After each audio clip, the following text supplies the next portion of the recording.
This is the video lecture on auditing.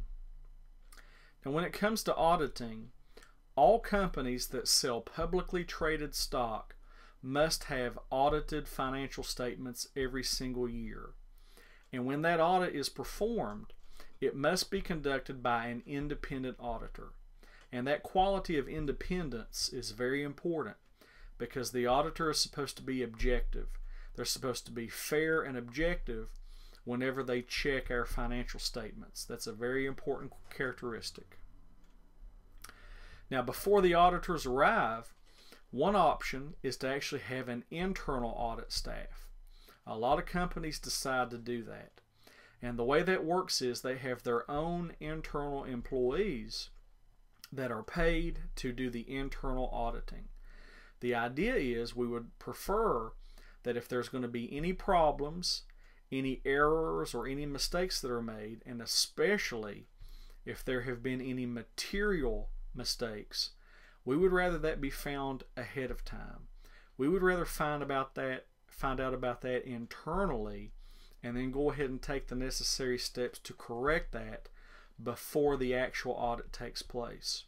So that's the value of having the internal audit staff, and if we can afford to do that, it's certainly always good to have that. We'd always prefer to take care of our own business in-house before the actual auditor arrives. Now, when the actual auditor arrives, after they've completed the audit, there will be an audit report.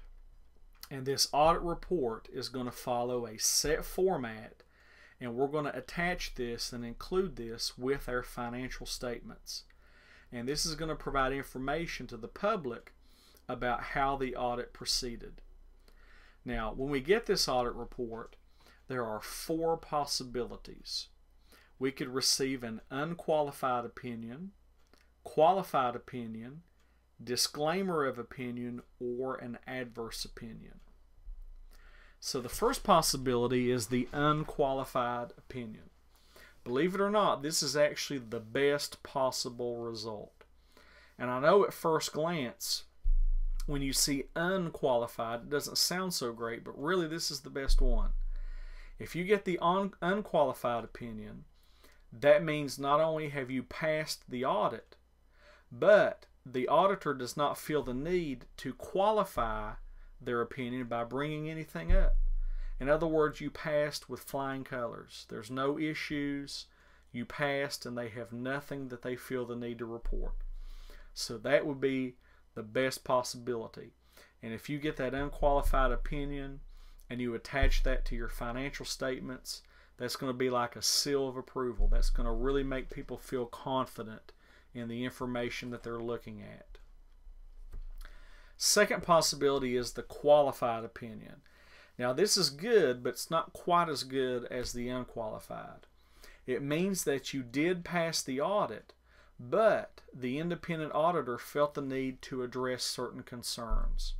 So perhaps they did find something during the audit, but you took the necessary steps to correct it. So that would be an example of qualified opinion. So you still pass, it's just not quite as good as the unqualified opinion. Then you have the possibility of a disclaimer of opinion. This means that they could not complete the audit properly. And there's lots of reasons why. Maybe we didn't cooperate as a business. Maybe the auditor simply didn't have the time necessary to complete. But if they don't have an opinion one way or another, they will just simply issue a disclaimer. And then the final possibility is the adverse opinion. This is the worst possibility. The adverse opinion means that you have failed the audit.